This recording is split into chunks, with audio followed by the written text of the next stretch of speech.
It's a beautiful day in the neighborhood. It's a beautiful day to start you a garden, to start you a farm, to go buy you some land.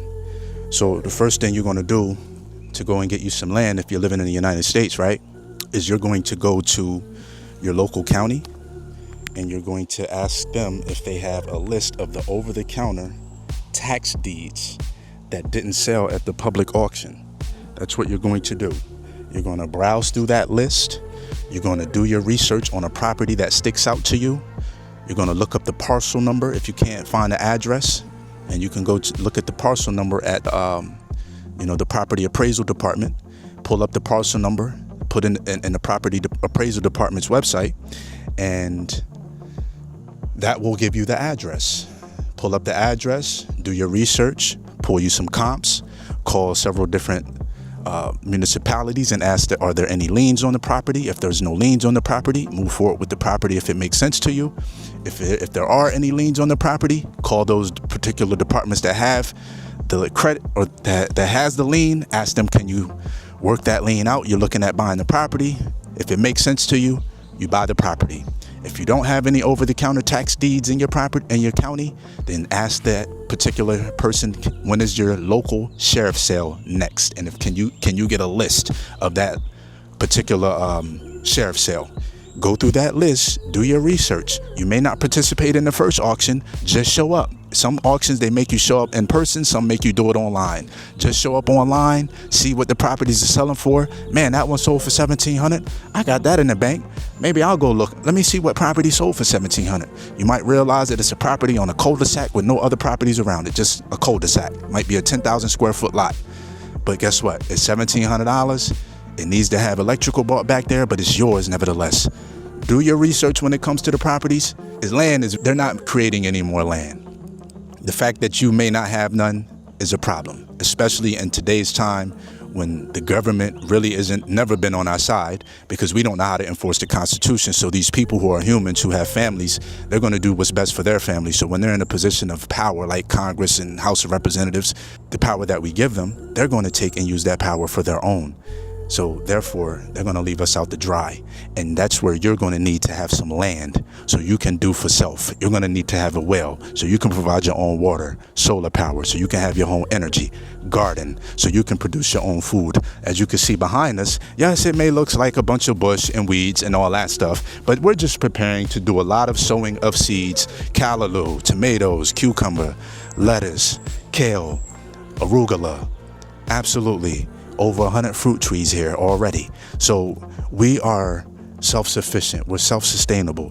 We don't need the grid if we don't want to. Yes, we ran out of power last night because we used a little bit too much, and we're still learning. We've been here for 4 months. But overall, we have been able to step out of the matrix. And it's a beautiful day for you to step out of the matrix by going and get your own land. Go and get your own land. And if you can expand your mind, if you live in Tennessee, maybe you just start looking in Arkansas or looking in Georgia or looking in Florida. Whatever state and county makes the best sense for you, that's where you need to go. So you don't have to depend on your job if they fire you. You say, oh, I ain't got no mortgage anyway. We got our own solar, wind, power. We got all our own stuff right here on the land, fruit trees. I don't really care if I lose my job. I was doing this because I felt like I had to. Now I don't have to anymore, because I'm off the grid.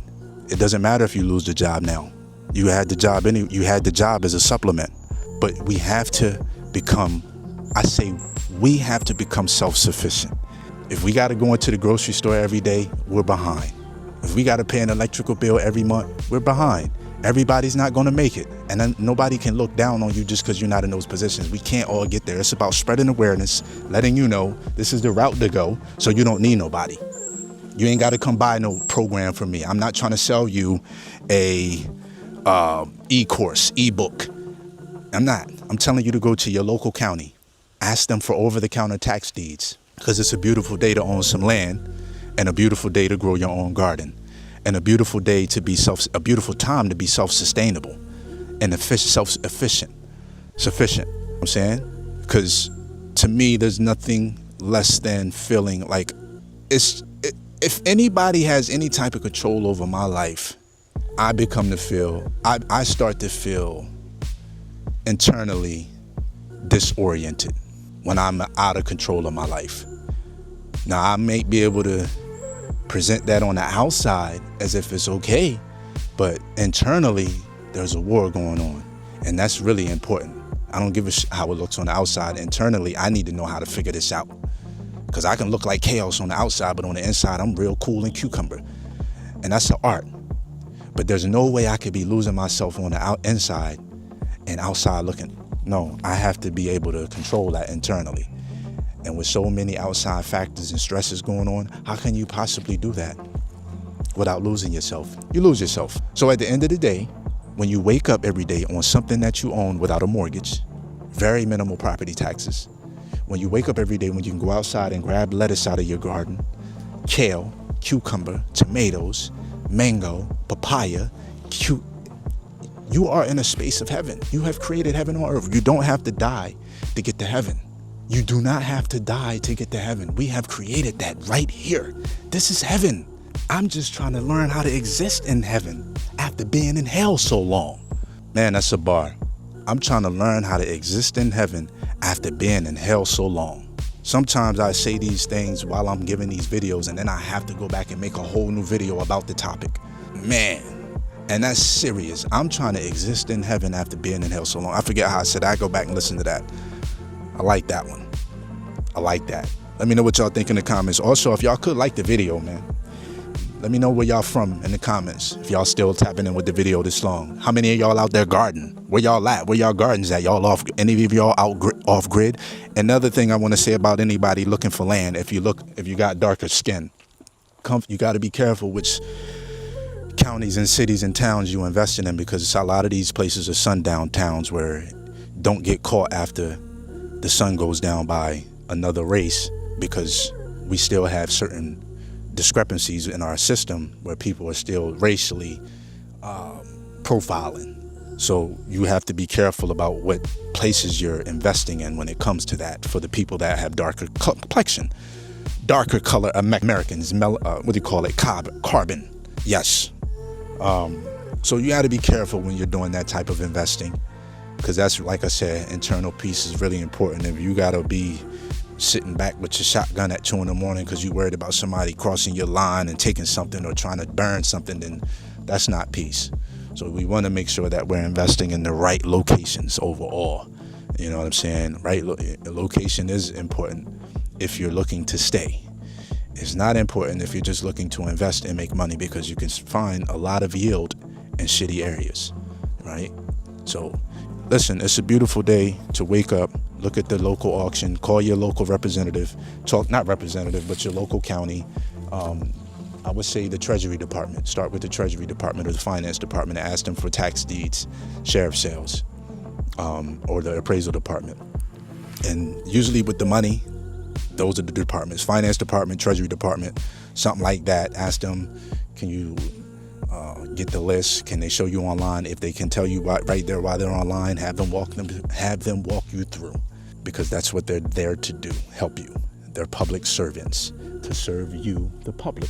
So therefore, you have all the resources. And if you want to know how that auction works, you go to that website, you read those directions and follow them. Some of them will say, oh, you have to have the money in by this date, this time, so on and so forth. Listen, the time to do this is now. This is my art. This is the canvas that I get to play with. You know what I'm saying? Look at this. Bugs every fucking where. You know what I'm saying? But this is the part of the jungle that you got to deal with when you out here. You know what I mean? Ants that are biting. They sticking to you. What in the fuck? What the fuck? Oh, shit. What the fuck? That motherfucker. God damn, I'm gonna get the fuck from over here. Yo, I think one of them got bit me on my finger, like, no. Good day to everybody out there to see thy wealth, water your health, drink a glass of water. Back here in the garden, got some okra over here. Can't really see it, it's kind of just coming up. It's a little drizzle out here as I just get out here. Anyway, I don't know if I want to get my camera wet. Too precious cargo. I don't know if I want to get this wet or not. Maybe I should, I can go under the trees so I'm not being as hit with so much wetness. How's everybody out there doing today? This is See Thy Wealth, water your health, drink a glass of water. And we're back here on the farm.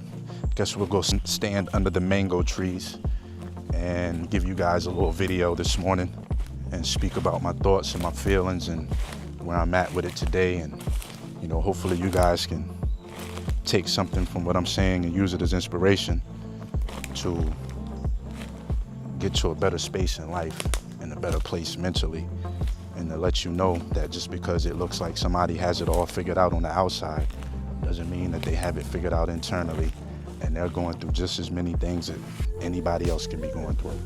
And I was listening to Brother Rich a few days ago, and he was speaking about the monetization culture and watching how Dame Dash and Cam'ron's relationship has unfolded. And if there wasn't any monetization involved with this, would Cam'ron have took a different approach or not with how he's come at his friend, quote unquote, who's supposedly Dame Dash? And it was a great perspective. And he had a quote in there, and he says, basically, it was like people conform to authenticity. So you don't really have to go around and trying to be something that you're not, because when you are authentic, people will conform to that. And the ones who don't conform to that will just go on to the next person or the next thing. You know what I'm saying? But you, if I am authentic and I'm true to who I am, and I show up every day with no gimmicks, not trying to be someone that I'm not, there's nothing hard about that. There's nothing difficult about that. It's easy to show up to be who I am. It's easy to show up to be the person that I am every day off camera. Because the moment that I start to do things for the money or for monetization is the moment I lose myself, and the moment it becomes a job to me. And I don't want this to feel like a job. I want this to be something that I come on here and do to spread awareness, to share my life, and to get paid for sharing my life. You know what I'm saying?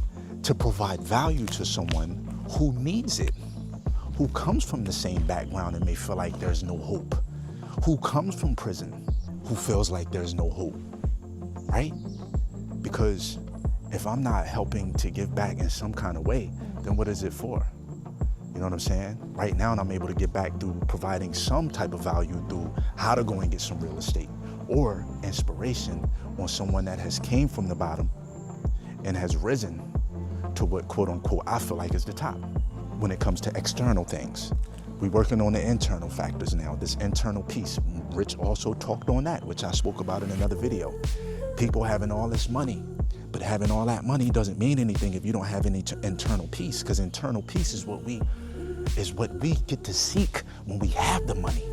He was saying that people make all this money, and when they make all that money, they are looking to pay $20 million just to get internal peace. He was using that figure as a reference, but people are willing to spend what they want or what they can just to find internal peace, because it's not about the money it's not about the money. You realize it's not about the money. It's not about having all these external things. It's about the mind frame and the internal peace and the sanity. And to be able to be free, you can't have that if you have a bunch of mortgages, a bunch of car notes, a bunch of electrical bills and water bills and all. It's just a lot of stress. It's a lot of stress on the brain.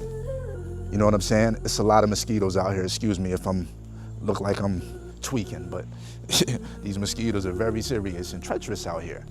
But listen, this monetization thing is serious. It doesn't take much for me to put someone's name in a title and talk bad about them and get the views for the money. But I'm not here for that. That's a negative energy. That's a super negative energy. And I'm already trying to get to a space of inner peace. How can I get to a space of inner peace if I'm sitting around here talking about someone else, gossiping and basically not trying to provide value to that person? If you see me getting on a video speaking with someone's name in the title or headline, there may have been an interaction before, or there may have been me trying to reach out to this person or something, whatever the case may have been. But I'm not gonna sit here and just talk bad about this person after video. No, where's the value being provided within that? If I'm gonna take that route, because I see what videos get the most views, But for me, I don't care about that. I don't care about having a bunch of views. You know what I'm saying? Yes, we want to have views of substance, but we don't want to have views of people that are just here and then gone. Like, we want to have people that are actually here and to stay. You know what I mean? And when you start to do things for putting people's name in the titles just to kind of say salacious things about them and saying whatever is the wildest thing that come to your mind, you have to keep up that act. Yes, it is entertainment, but at the end of the day, we still live in real life. We still have to walk the streets. Somebody can still put their hands on you. A lot of us is caught up in this culture of, oh, if you put your hands on me, I'ma tell on you. And that's where the game has changed at, because it used to be, I don't want to say what it used to be because I've never been no gangster, I've never been no violent person, I've always been someone who's really been a follower. You know what I mean? So I don't want to make it seem like it used to be, so I shouldn't even go off in that path. Scratch that. You know what I'm saying? But things have changed to where we can talk as crazy as we want to people from thousands of miles away and know we do have the opportunity to see you in person and something to happen, but we don't care about that because we're walking around with security, or if we're not walking around with security, there's 1,000 cameras everywhere. So if you do something to me, I'm calling the police on you and you're going to jail. My thing is, if I can't take what you got to say in my face, I'm not even going to say nothing. I'm not getting online saying nothing to nobody that I wouldn't say to their face. I just won't. And I'm going to say that now because I mean that. Out that shit. I really mean that. You know, I think it stopped raining. I'm going to get out of this. I think it's a lot of ants over here. And these motherfuckers is treacherous too, man. Listen, it's a jungle. It's a jungle out here, baby. I think they got me. I think they got me. Be all right. We're going to keep it going. Listen, man. I appreciate y'all for tapping in with me. This journey, really, I make this stuff look easy. But anybody that's in the business of real estate, anybody that's in the business of farming, anybody that's in the business of being an entrepreneur, you know that this shit ain't easy, man. This is a project that, I don't want to say the project, this is my life. My life is a journey, and it's art, and it's evolving. So what you see, everything that you see in the background here is my life.